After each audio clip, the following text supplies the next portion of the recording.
I do have some questions for you, Miss Jessie. Okay. Written by Dave Tell. Okay. So then you can, maybe you can just say what you know you're already going to say, because I know you're passionate about it. The process, what he did, why he was so fed up, how he figured out the game and learned it, how long did that take, what was some of the resistance from the white folks. I heard they threw rocks at his car, I heard they drove his sister's car in the ditch one time, thought thinking it was him. So was there a lot of that kind of stuff going on? Why was he so fierce? Like, he was fierce. They said he was dark skinned too, so he was kind of scary. He wasn't dark skinned, he was black. Mm-hmm. Black. And so he was kind of scared. He was blue-black. So how did people feel about, like, were the white people scared of him? Because they said even black people were scared of him. Like his niece told me, like, she was scared of him a little bit. So, I think I got what you're looking for, and if I don't, then you can just ask me. Okay. My name is Jessie Jaynes-Diming. Most of the people in Tallahatchie County know me by Jessie Jaynes. I met and fell in love with a friend of Jerome's that he grew up with, Jimmy Lee Diming. The Dimings, the Harrises, and the Littles grew up together. One house was everybody's house. During this, and all of this comes to me as being told to me. They fought together and fought against together. They say at one particular time,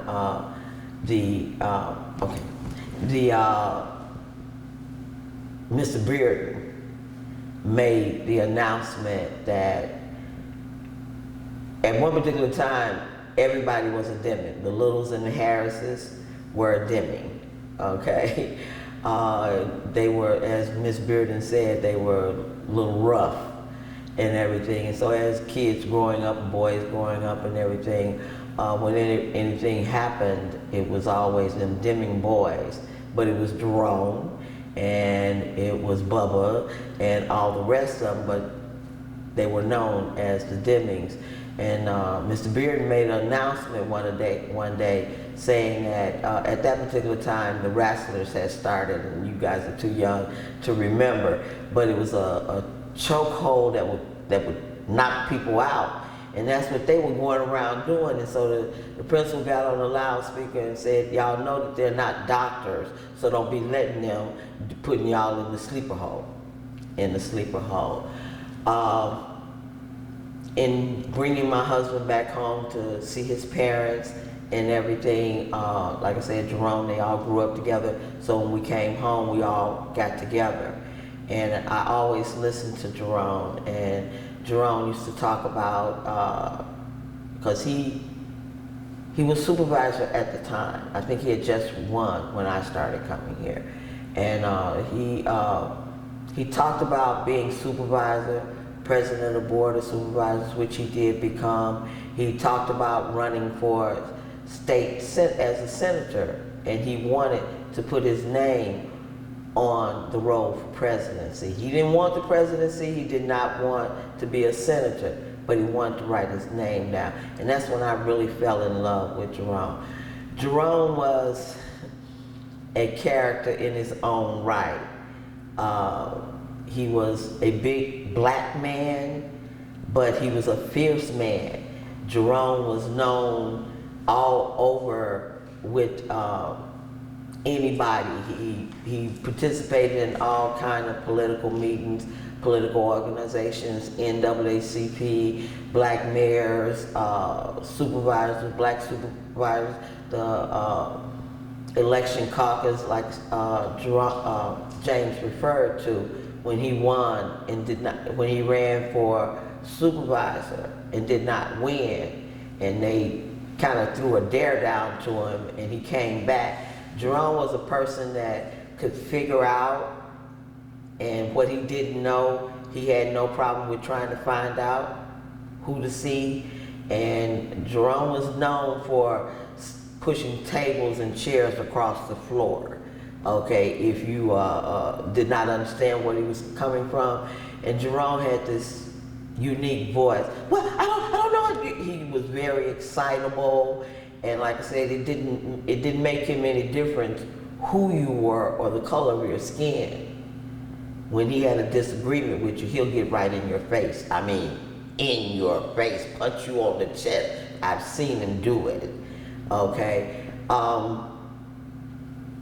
He always kept in communication with his friends because he understood networking, and that's how he won the election.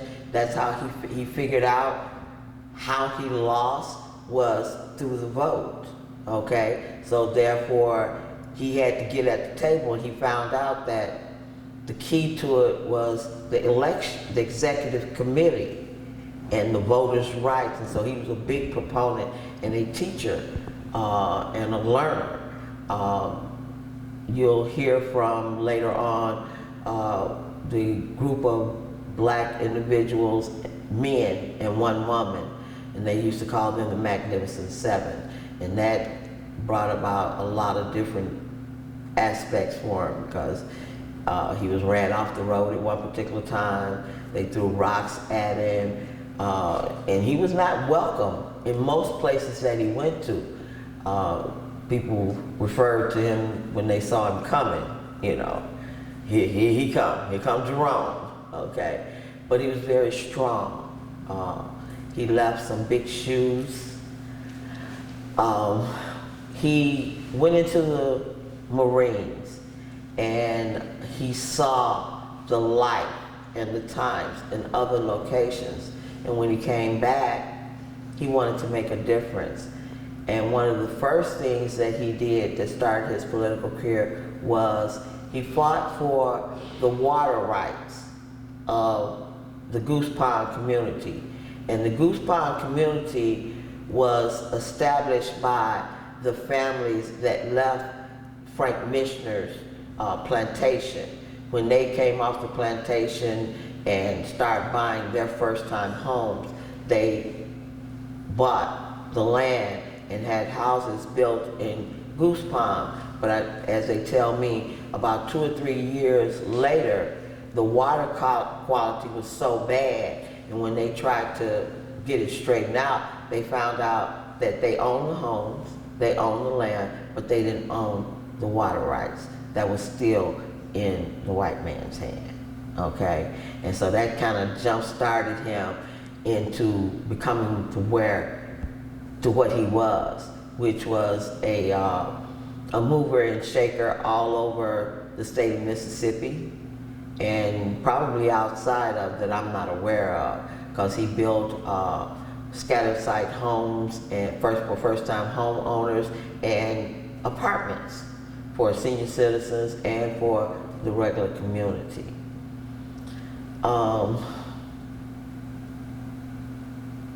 Jerome slept and ate, making a difference.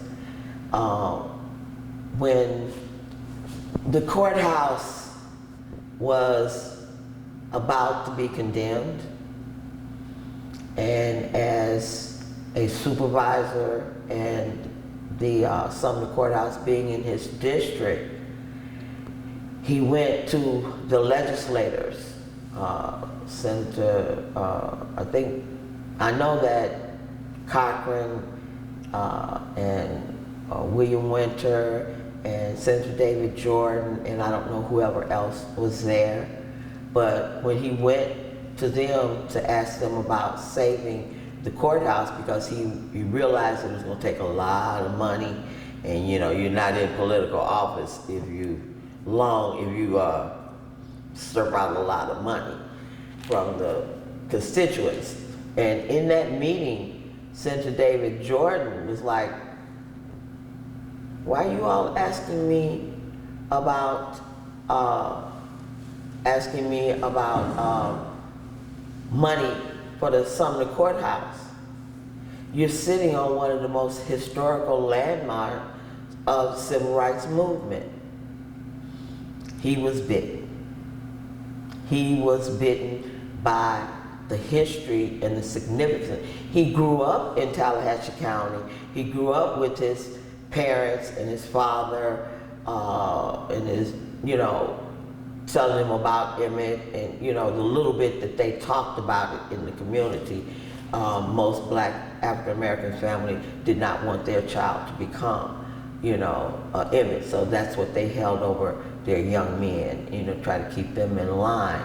And so once that was said to him, and in the process, he wanted to know more about it. He did meet Mamie, and he was bitten by the bug of that he wanted to offer an apology once he did the research and really found the significance and of what happened and how the trial was and the injustice that had been going on, period, within his community and how things were. And by that time, he was in a position to make a difference. So he really wanted to offer a letter of apology. He wanted that apology to come all the way from the White House.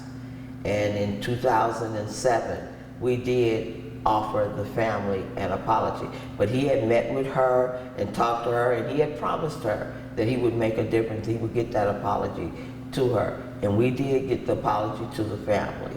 Okay, we had a really nice event here, and we offered the apology from Tallahatchie County because he was the president of the board by then, and he could do that.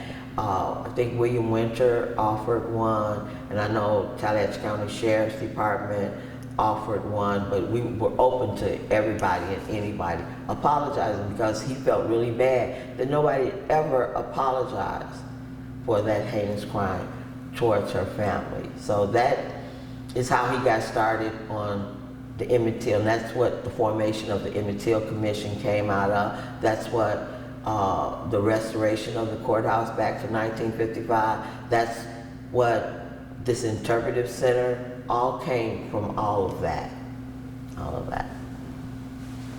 Okay, so you said, Dave said ask her about the birth of the commission. You just said that, right? Right. The commission, like I said, it all started from the courthouse about to be condemned, okay, and them seeking funds to save the courthouse and going to the legislator and Senator David Jordan informing him of the significance of the courthouse, and it took off from there. So as a business entity, the Emmett Till Commission was formed because the county could not go after all of these different, you know, funds and grants and go through it. The board got more business, you know, the county business to take care of. They couldn't take care of this project. And like I said, this project was developed out of saving the courthouse and saving his position as board of supervisor also, because he couldn't ask his constituents to come up with what we've spent about maybe 10 million on that courthouse. So that's a big chunk of change that he saved the county itself. Did you mention that the county was really into it just to fix the courthouse from falling apart, and it kind of worked as a win-win for everybody?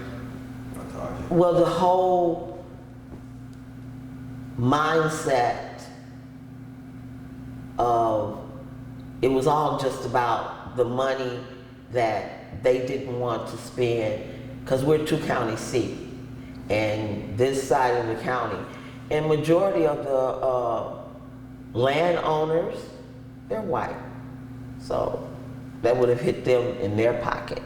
So, and he understood. He was not just an African American supervisor, he was a Tallahatchie County supervisor, and he worked well across all lines, okay?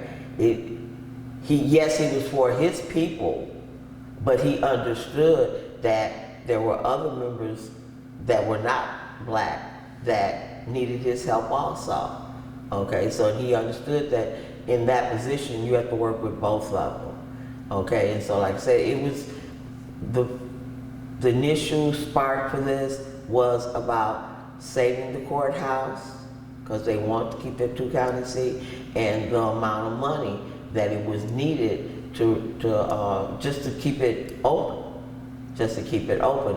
And as a result of Senator David Jordan telling him about the significance of the courthouse, that opened up many more doors, because that particular time there was a lot of earmark money, okay? And that's when it started coming out about tourism and history, okay? So, and at that particular time, most thing was earmarks, okay? And so that's the way that went.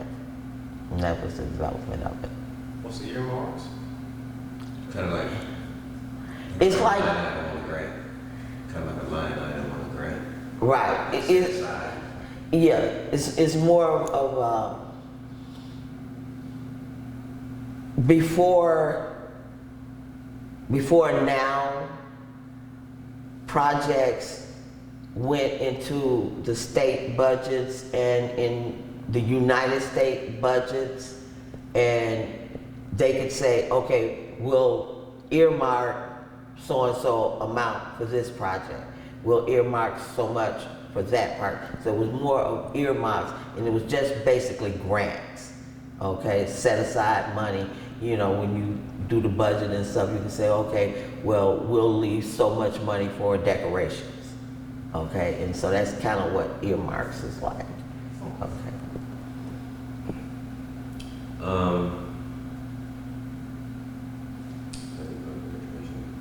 And then we go into Betty Pearson. Said the role of Betty Pearson in 2007 policy. I know Betty Pearson. Did she have something else to do other than the 2007 policy? I know she got conversations more with the white community. So can you maybe how did you roll? Okay. As I said, Jerome was a type of person that did his research and surrounded himself with individuals that could aid him in what he was doing. And he understood that in order to get what he wanted for his people, that he had to be inclusive of all. Betty Pearson was another family plantation owner, and I've heard many different stories about her before that. Like I said, when they went to the legislator and was asking for the money, then the next step was the formation of the Emmett Till Commission. And the Emmett Till Commission originally was all African Americans. Was all African Americans. And when the Caucasian constituents of the community recognized the fact of, because Sumner is a white town. Yes. Most black people, even to today, when it gets dark outside, they're not here, okay? And Sumner has become white. And like I said, your landowners are mostly Caucasians, okay? So that's their courthouse. And that's what they wanted to keep. As you see, we still have the Confederate statues and we still have the Confederate flag and everything. And the money that it took to keep the courthouse was going to come out their pockets. So they got to be at the table, okay? So they came to the table because of the significance to them. Jerome, I don't want to say allowed them, but Jerome recognized that in order to get what he wanted done, he had to have them at the table. So in the formation of the Emmett Till Commission, it was set up that they would have an African American and a white chairman, okay? And Betty Pearson and Robert Grayson was elected as the two co-chairs. And I've heard stories that Betty Pearson attended the trial of Emmett. I've heard stories about at that particular time, you could be stopped by the constable, law, and that they did this at some particular time. But if you told them that you were from the Pearson plantation, they let you go. They didn't harass you. They didn't make you late for work. I understood that they even called them nigger lovers at one particular time. So Betty was kind of ostracized for going to the Emmett Till trial as a young white woman, being in that environment, because I understand it was a very hostile trial. It was very hostile along all lines and everything. Betty Pearson was a beautiful spirit, a beautiful soul, and it was ingrained in her.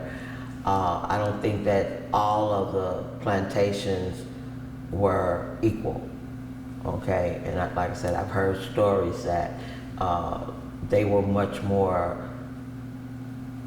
they were a good plantation, I'll just put it that way. That's what I've heard, you know, that the African Americans on their plantations were treated with respect, whereas that was not so on all levels in other situations.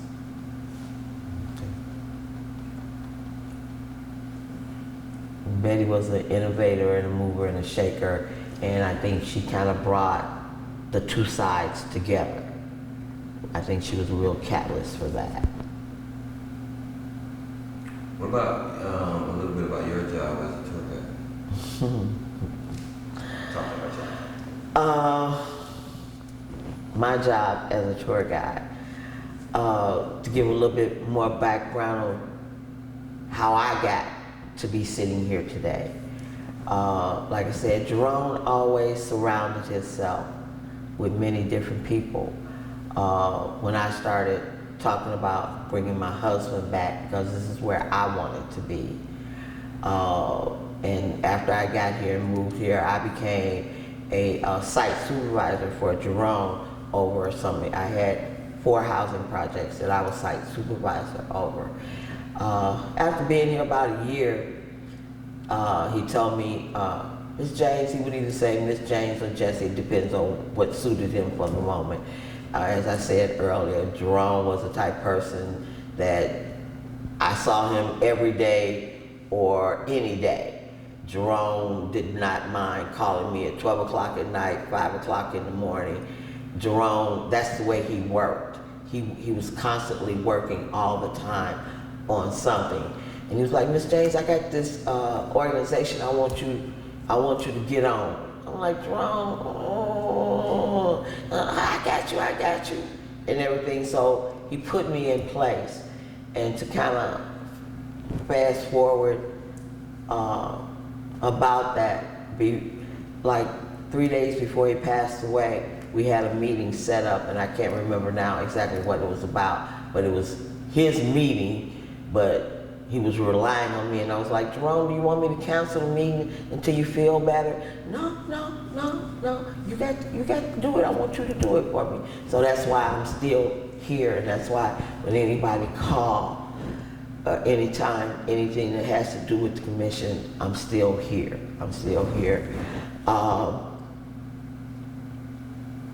As a Emmett Till commissioner, and as being Jerome's appointee, I was the coordinator for the signing of the letter of apology. That was my event. After that, we set up a meeting with the Birmingham Museum director, Dr. Peugeot, and brought them in to do an assessment and an evaluation, and to give us a little structure and guide about what we should be doing in developing this project. And so in our conversation with coming up with this program, we came up with the and recognized the different sites around Emmett's death. And again, voluntold by Jerome to be the tour guide. So that's how I got started on being the tour guide for the Emmett Till Commission through Jerome. Jerome directed me and guided me on who I need to talk to here. We did the tour, student exchange tour. We went to a round table in Philadelphia, Mississippi through the William Winter Institute. And in our conversation with them and I can't think of the man's name right now, but in talking to them about what happened in their community, we found out that there was a connection between the murders of the civil rights workers in Philadelphia, Mississippi, and Emmett.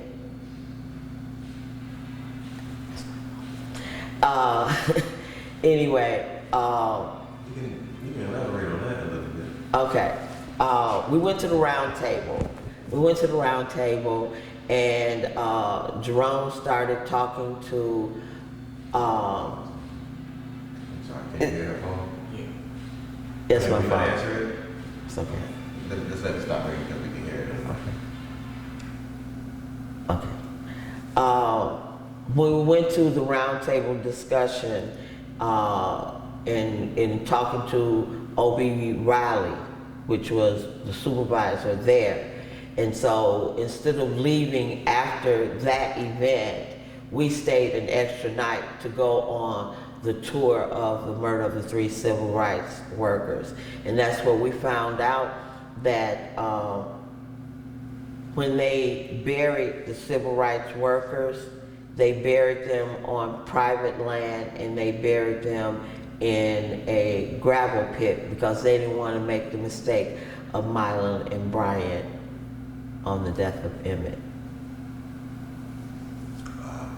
Okay, so that's what we found out.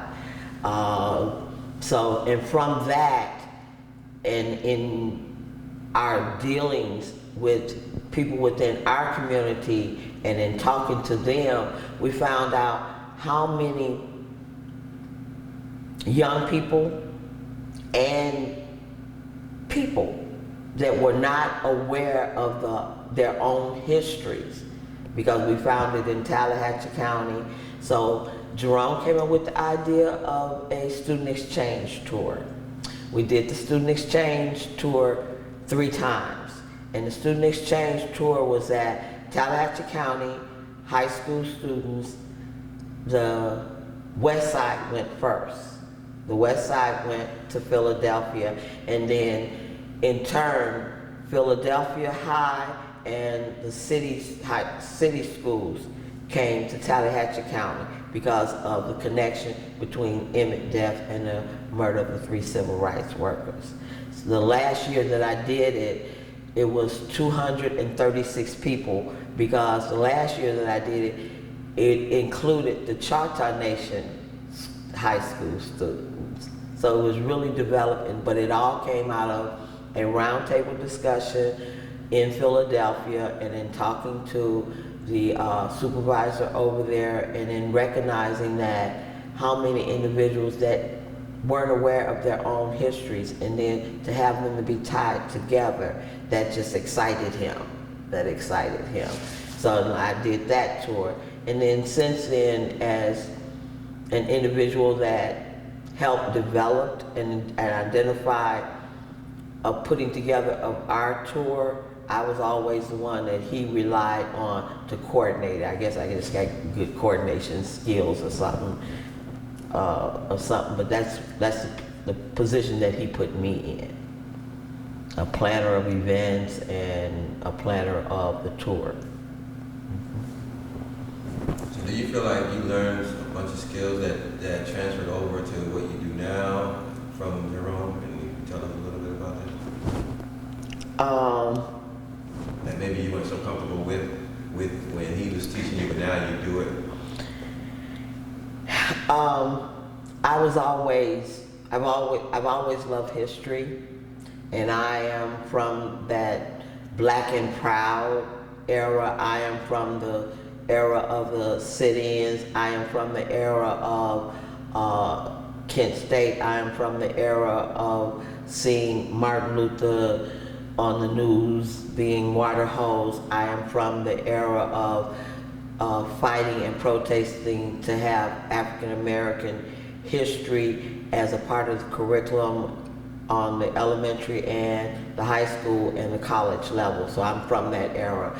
I live near the site of where the Black Panthers were murdered. Okay, so, and I've always been interested in history. And like I said, I was on a board, on a community health board when I was in Chicago. So I've always been busy. And that's what I think Jerome recognized in me. And my skills here, how Jerome developed them, he led me to the officials that I needed to talk to. And I guess he recognized I am a type person that I'll talk to anybody, and if it's something that I'm trying to do, I have no problem with coming to you and finding out what I need to do in order to make what I'm trying to do happen. So that, he left me standing in the gap from that last meeting. And that's what I told him that night. I said, I'm just standing in the gap till he gets well and get back here, okay? But he left me. And so I still stand. Okay, so whenever anybody calls me Patrick or anybody calls me, that's why I do what I do. That's why I'm sitting here today. And this project is more to honor him because I think he deserves it. Okay, because like I said, I became enamored with him just in talking to him, with what he wanted to do and was trying to do. And like I said, he always traveled with the entourage because he always had people that could help him get to where he wanted to be. To where he wanted to be. I know I asked you about the how blacks and white came together in the commission, but did you answer if there was tension between blacks and whites?